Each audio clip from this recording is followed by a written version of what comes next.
C'était une âme forte, un sacré tempérament et pourtant soumise. Quand ce n'était pas à son père et à son frère, à la religion sous sa forme la plus sévère, le jansénisme. Elle avait tous les dons pour entrer dans la gloire et la renommée, mais elle était née femme dans un siècle fait pour les hommes, dominée par les hommes.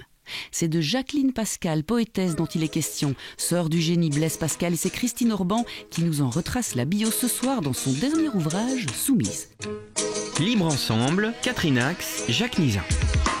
Bonsoir à toutes et à toutes, bienvenue dans Libre Ensemble, ravi de vous avoir à l'antenne aujourd'hui et surtout de recevoir notre invitée Christine Orban. Bonsoir Christine. Bonsoir. Invitée donc ce soir, je le disais, écrivaine, critique littéraire et dramaturge pour nous parler de ce livre Soumise aux éditions Albin Michel. Mais Christine, dites-nous d'emblée pourquoi avoir choisi cette héroïne-là, méconnue, mais qu'il est un petit peu moins aujourd'hui grâce à vous. Comment avez-vous découvert, comment avez-vous fait la première rencontre avec cette sœur de Blaise Pascal, Jacqueline? Écoutez, c'est Virginia Woolf qui m'a mis sur le chemin de Jacqueline. Et indirectement, je lis Une chambre à soi. Et elle dit, qu'est-ce qui serait advenu de la sœur de Shakespeare si elle avait été douée? Elle emploie le mot douée, et en même temps, je lis une biographie de Blaise Pascal, et entre les lignes, je vois le même mot, qu'il avait une sœur douée, très douée, poétesse. Et je cherche, il y a très peu de choses, mais je vois qu'elle avait beaucoup de dons, et que cette femme était étouffée par son siècle. Le XVIIe est un siècle d'homme, et je me suis dit, qu'est-ce que c'est qu'être une femme douée et de ne pas pouvoir exprimer son talent, d'être empêchée. C'est pas le frère savant qui lui a fait de l'ombre, parce qu'au contraire, il adorait, il voulait même qu'elle reste avec lui et qu'elle écrive ses poèmes. On va en reparler avec vous, cet amour énorme. Mais donc, qu'est-ce que c'est couple. cette souffrance Est-ce qu'il y a une souffrance à être étouffée? Vos sources, quelles ont-elles été alors? Vous vous dites, tiens, j'ai envie d'aller un petit peu creuser sur cette sœur de Blaise Pascal. Ça ne se fait pas n'importe comment. J'imagine qu'on doit être méthodique. C'est du travail d'historienne presque. Oui. Vous avez pris la posture de la biographe, de la romancière, de l'historienne. Comment est-ce que vous avez travaillé? Il y a dû y avoir beaucoup de travail. Il y a beaucoup de travail, il y a presque 3 ans de lecture, parce qu'il faut s'imprégner du personnage. Et il y a un livre que j'aime beaucoup, qui sont les Mémoires d'Adrien de Marguerite Yourcenar, qui dit à la fin dans ses notes que il faut que les pierres soient vraies et qu'après on reconstitue l'histoire chacun à sa manière. Toutes mes pierres sont vraies. On a beaucoup de chance quand il s'agit de Blaise Pascal et de sa sœur, c'est qu'ils se sont écrits. Donc il y a leur correspondance, donc pour les dialogues, pour les situations, puis ils sont des gens extraordinaires, hein, ils mentent pas, donc on est dans la vérité. Et la sœur aînée, qui a été le professeur en fait de Jacqueline, a écrit à la mort de ces 2 personnes qu'elle aimait le plus au monde et qu'elle admirait beaucoup, elle a écrit 2 petites biographies. Et là aussi, c'est 2 très bonnes sources qui ont été mon point de départ. Pour le reste, les ambiances, vous plongez dans ce siècle, comme vous le dites, ce siècle d'hommes qui fait peu de place à la femme. La femme est à la maison, on lui enseigne la cuisine, la couture, sauf chez les Pascal. C'était quand même une famille très progressiste. Est-ce qu'en découvrant ça, vous vous êtes étonné? Vous dites, mais enfin, cet Étienne Pascal, il est quand même formidable, puisque la mère vient de mourir. Quelle était, dressez-nous en quelques mots, la famille Pascal. Je me suis sentie bien dans cette famille. C'est extraordinaire de passer 3 ans avec des gens aussi intelligents, avec des valeurs aussi, comment dirais-je, pures, dans une certaine vérité, éloignée de la vanité, de voir au XVIIe siècle un père qui abandonne même son travail pour élever ses enfants. Donc il y a de l'amour, alors que souvent ce sont des nourrices qui élèvent les enfants, et qui décide, et qui s'aperçoit d'abord très vite qu'il a 2 génies. Donc il a 3 enfants, Gilberte, Blaise et Jacqueline. Gilberte est une femme remarquable aussi, mais il a 2 enfants qui sont absolument géniaux, à tel point qu'il va hésiter à favoriser l'éducation de la fille. Mais lui est mathématicien, et à cette époque, les filles, on ne leur enseigne ni la géométrie, ni les mathématiques. Ça ne se fait pas. Déjà, on leur apprend parfois, dans la haute noblesse, à lire, pas toujours à écrire. Lui va apprendre à lire et à écrire. C'est la sœur aînée qui va apprendre à Jacqueline, mais il va hésiter. Mais comme il connaît bien les mathématiques et qu'il n'y a que les garçons qui font des mathématiques, il va évidemment se pencher plus sur Blaise. Sur Blaise, dont il a évidemment senti le génie absolu dès l'âge de 7-8 ans. Il redécouvre le théorème d'Euclide, enfin c'est un génie absolu. Mais la fille improvise des poèmes, lit une page, la récite par cœur. Ce sont deux enfants géniaux et au fond qui s'admirent l'un l'autre. Et qui vont être aussi un peu en concurrence. Oui, vous dites, hein, on se voit au coin du feu le soir, on s'y croirait. Étienne, installe l'ambiance. Allez, Jacqueline va nous réciter quelques poèmes, quelques vers qu'elle a écrits dans la journée. Blaise nous parle un peu de mathématiques. Et tout ça dans une émulation intellectuelle complètement folle. Et Gilberte qui est là en maîtresse femme pour susciter tout cet engouement. Oui, je dis que c'est comme une ruche, cette famille. J'ai reconstitué l'ambiance aussi de l'habitat qui était probablement le leur, avec des documents du XVIIe siècle. Cet endroit très chaud, la mère avait brodé des coussins, donc je suppose qu'il y avait des feux de cheminée. Et le soir, c'est théorème contre poème. Merveilleux. Et chacun raconte son travail et son expérience. Ils ne vont évidemment pas à l'école. Les filles n'y allaient pas, mais Blaise avait le niveau d'aller évidemment dans un collège. Mais le père préfère l'élever lui-même. La récompense, il avait une méthode aussi, le père. Parce que la récompense, c'est les mathématiques. Quand Blaise dit qu'est-ce que c'est que la géométrie, il lui répond pas. Il lui dit faut d'abord parler latin et grec couramment. Et après, la récompense, ce sera peut-être je répondrai à ta question. Alors, le petit Blaise va et découvre Euclide, lit tout, reconstitue des théorèmes, se fait gronder par le père, qui en même temps en pleure de joie parce qu'il voit qu'il a un enfant absolument surdoué et qui va l'emmener à l'Académie des sciences. Voilà, j'allais le dire. Étienne, par ses connaissances et ses voisinages, emmène son fils Blaise dans les milieux de mathématiciens et les académies les plus importantes de Paris. Oui. Il propulse son fils.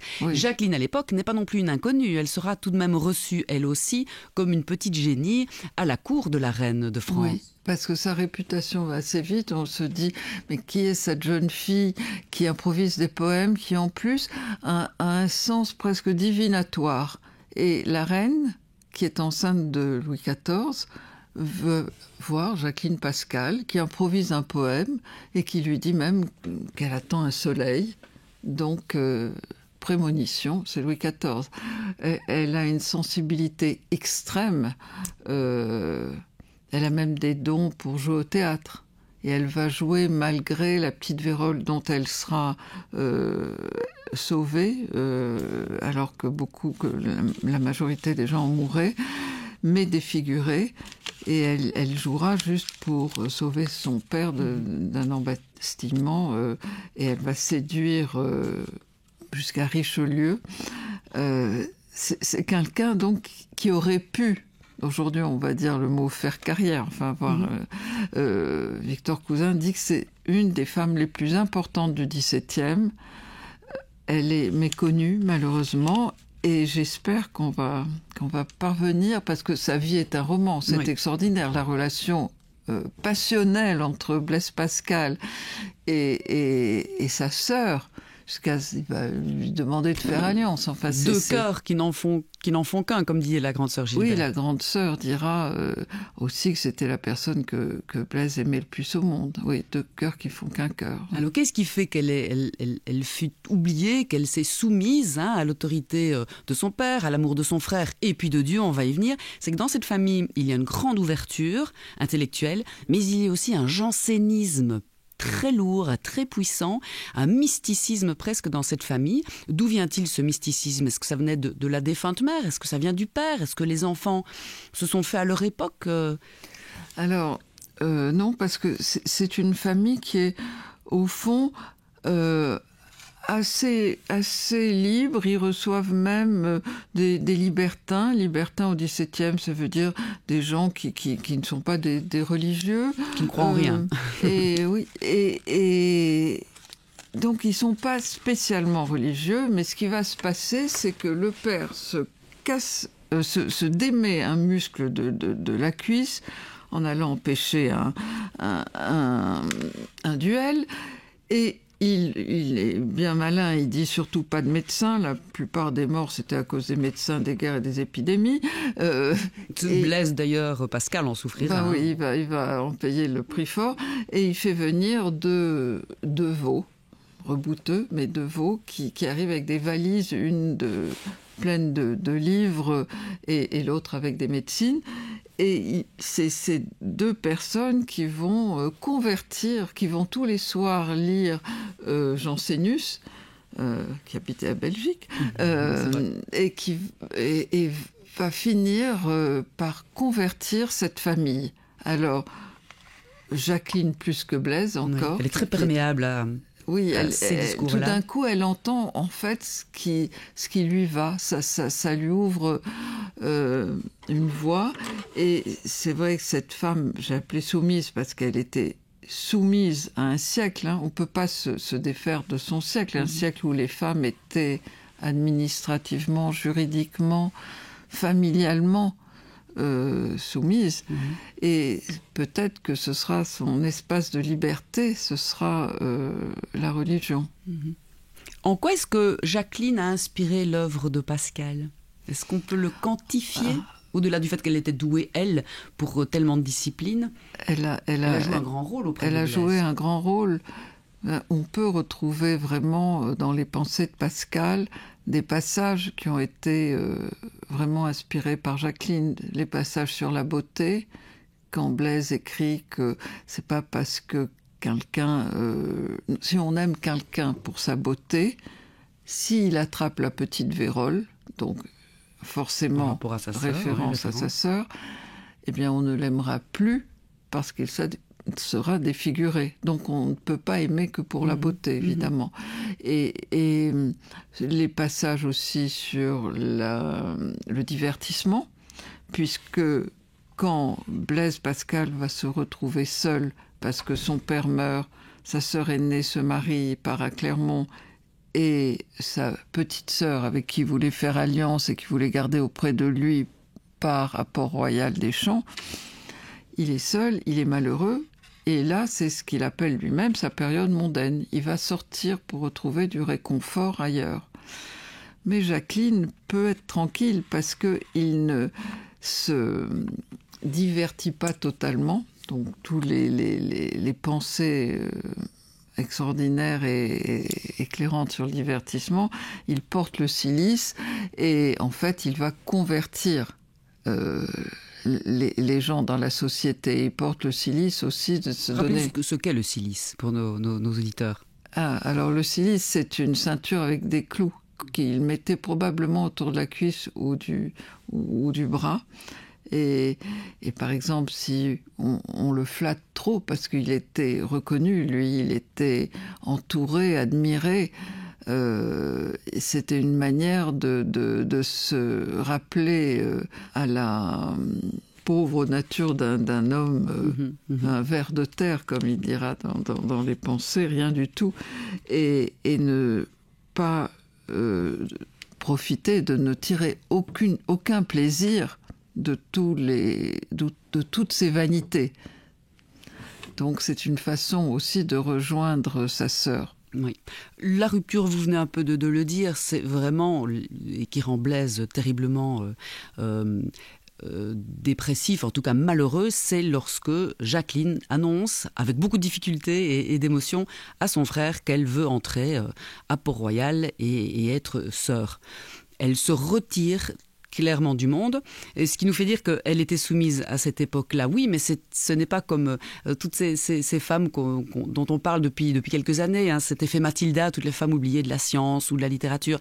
Cette femme-là, elle a été oubliée, certes, mais elle l'a voulu. Elle s'est retirée du monde. Elle refuse d'ailleurs à Richelieu l'écriture d'une pièce de théâtre, puisque les religieuses ne pouvaient accéder à aucune forme d'écriture, de poésie et autres. Pourquoi? Donc c'est elle-même qui s'est soumise à cette foi, à ce Dieu, et nous a privés d'une œuvre, vous pensez? Alors, d'abord, sur le mot soumise, au fond, elle est aussi soumise à son siècle, mais elle est rebelle aussi, parce que elle va choisir, elle choisit de se soumettre. Donc c'est un peu différent à Dieu. C'est son choix, c'est quelque part sa liberté. Ce qui est très cruel pour son frère, évidemment, qui juste avant voulait faire alliance avec elle. Et c'est vrai que Qu'est-ce que c'était faire alliance à l'époque? C'était courant? C'était se mettre en couple, on va dire, avec un membre de sa famille, avec sa sœur tant aimée? Il n'y a rien de sexuel. C'est une sorte de contrat de fidélité. Voilà, on reste ensemble à vie. Ce qu'elle accepte. Elle fait alliance. Elle écrit avec lui. Ils écrivent une lettre à 2 mains qu'ils envoient à Gilberte pour l'officialiser, qu'ils veulent faire alliance, qu'ils envoient à la sœur aînée. Donc tout ça est compliqué tout de même. Hein. Puis après, elle se rend compte qu'elle va vivre à soigner son frère toute sa vie et qu'elle va pas pouvoir réaliser son vœu le plus cher. C'est sa foi, c'est cette grâce qui l'a touchée, et elle va quitter le dieu Blaise pour le dieu des chrétiens. Et c'est pour ça que François Mauriac l'appelle la petite cornélienne. Elle va être déchirée entre le dieu Blaise et le dieu des chrétiens, et elle va le quitter avec, comme vous avez dit, beaucoup de difficultés, et lui aura un chagrin terrifiant. Il va pas sortir de sa chambre quand elle part le matin. On pouvait partir pour toujours. Sœur Angélique, mère Angélique, a refusé une fois à Port-Royal même de revoir ses parents. On pouvait perdre ses enfants. Mais elle demande à Blaise de le suivre, d'oublier les mathématiques, les sciences, pour le suivre. Lui répond, non, on peut faire les deux, je peux être mathématicien et vivre ma foi. Donc elle ne le suit pas, et heureusement pour nous, on n'aurait sans doute pas eu les pensées de Pascal. Et qu'est-ce qui se passe alors à ce moment-là? Mais c'est un couple qui s'aime et qui se déchire sur cette idée. Il y en a un, Blaise pense qu'on peut être savant et croyant, et elle pense que si on est croyant, on ne peut pas être savant. Parce que le jansénisme est une religion extrême du catholicisme. C'est une... oui, c'est presque... Pour moi, c'est une prison, mais probablement pas pour Jacqueline Pascal. Elle abandonne tout pour le jansénisme. C'est-à-dire, elle abandonne sa poésie. Alors qu'elle était extrêmement douée, ce que Blaise ne peut pas comprendre. Et quand il va la voir au parloir, il lui reproche. Et elle lui reproche de continuer à faire ses expériences sur le vide et sur comment est-ce qu'il peut... Et il va... Donc c'est leur point vraiment de discorde. C'est le point de discorde entre les deux.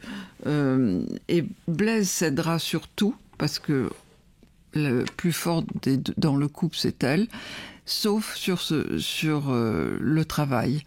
Parce que pour les jansénistes, le travail si c'est un plaisir ou un divertissement, c'est pas possible. Tout divertissement est interdit, et lui n'écoutera pas, puisque c'est les 3 dernières années de sa vie qu'il va écrire les pensées. Et donc ça, non, elle parviendra pas. Elle parviendra à faire de son frère une sorte de saint laïque, mais pas à l'empêcher de calculer, d'inventer la pascaline. Les sciences sont inhérentes à Blaise Pascal, et la littérature aussi. Heureusement, il tient bon. Qu'est-ce que c'est que cette forme de mortification chez Jacqueline? C'est cette peur de souffrir, c'est de se retirer de tout, y compris de la poésie, pour cesser de souffrir en quelque sorte? C'est le jansénisme. J'avoue que j'ai du mal avec la mortification. Quand il fait froid, elle se prive d'un gilet, d'un châle. Depuis tout jeune, ça, avant d'entrer à Port-Royal. Quand elle est contaminée, je dirais, par les 2 dévots au jansénisme, elle commence à à refuser ce qu'elle aime dans son assiette, à aller dans la pièce la plus humide en plein hiver de la maison, à prier à genoux, à se faire mal aux genoux.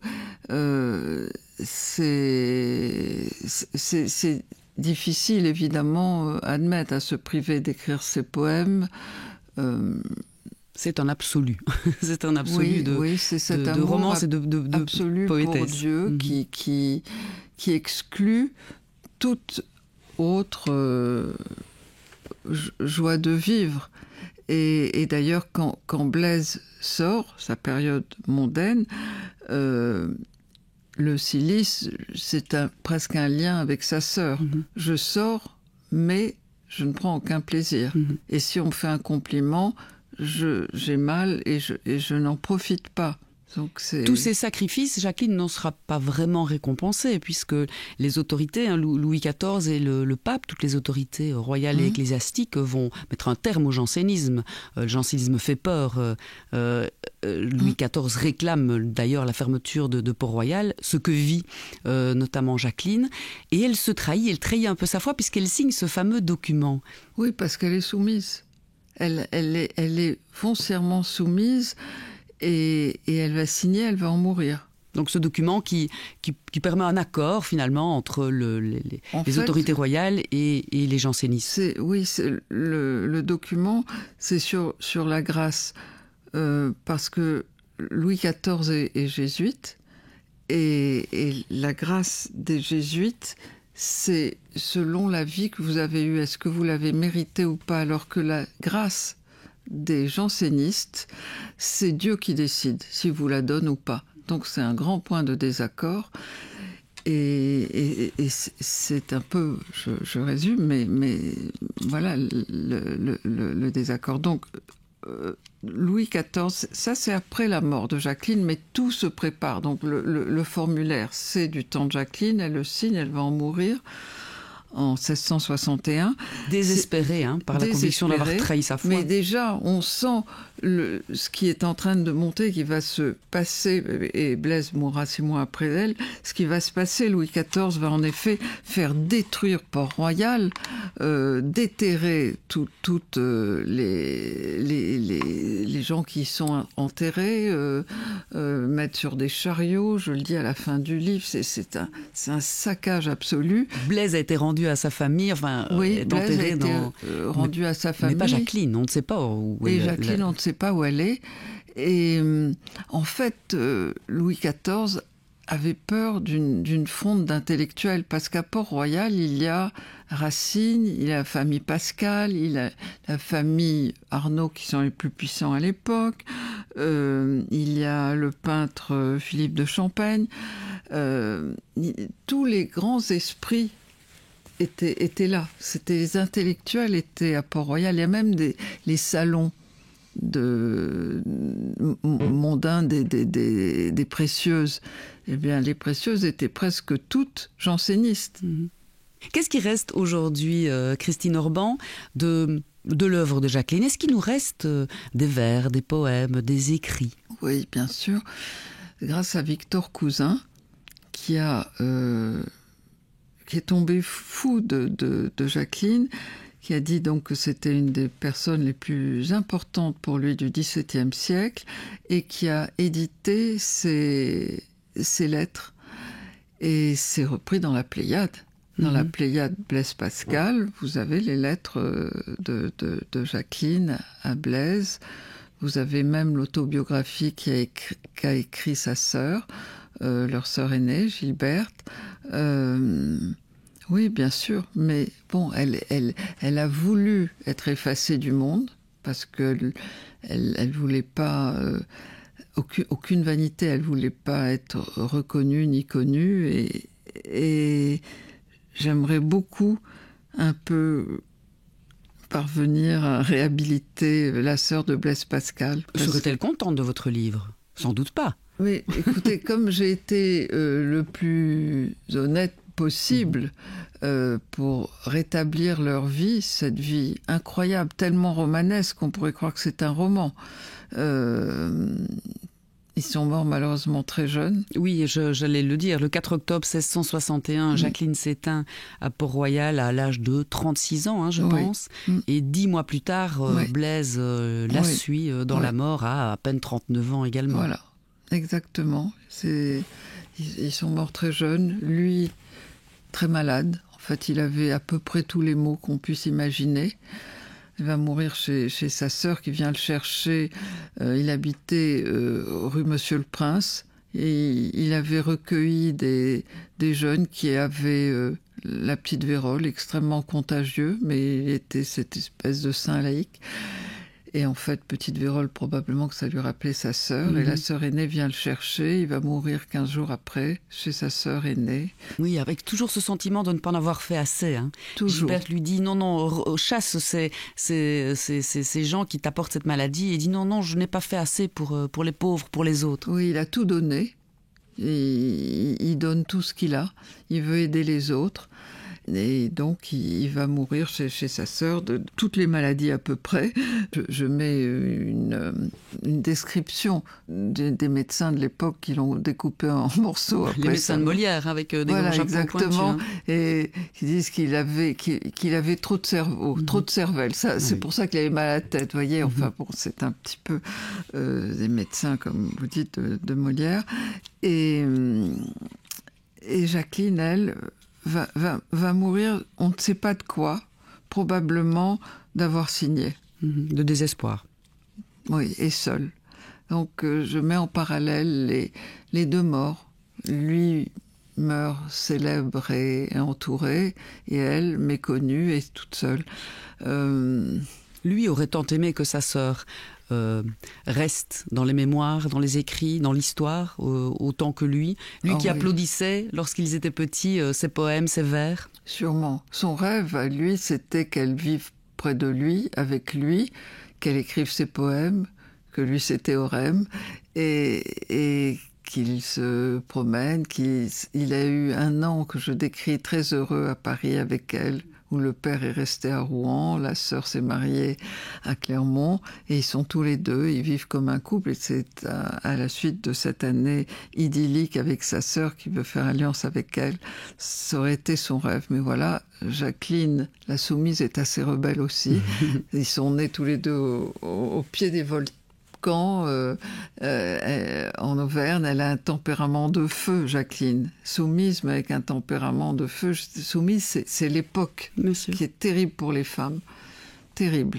Pourquoi parler aujourd'hui des femmes d'hier? En quoi est-ce important de réhabiliter ces femmes-là, 400 ans plus tard?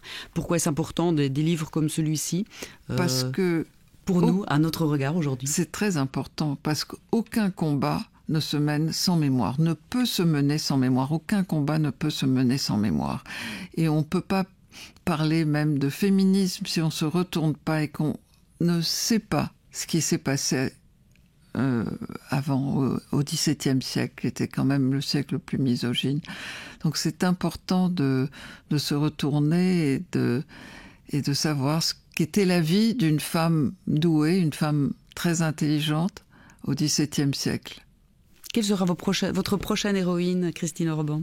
Écoutez, elle est en train je sais qui, évidemment, mais je n'en parle pas, parce que quand je parle des choses, ça se fait, ça se dilue. Vous savez, c'est très difficile pour moi, alors maintenant j'ai un peu de pratique, mais de passer de l'écrit à l'oral.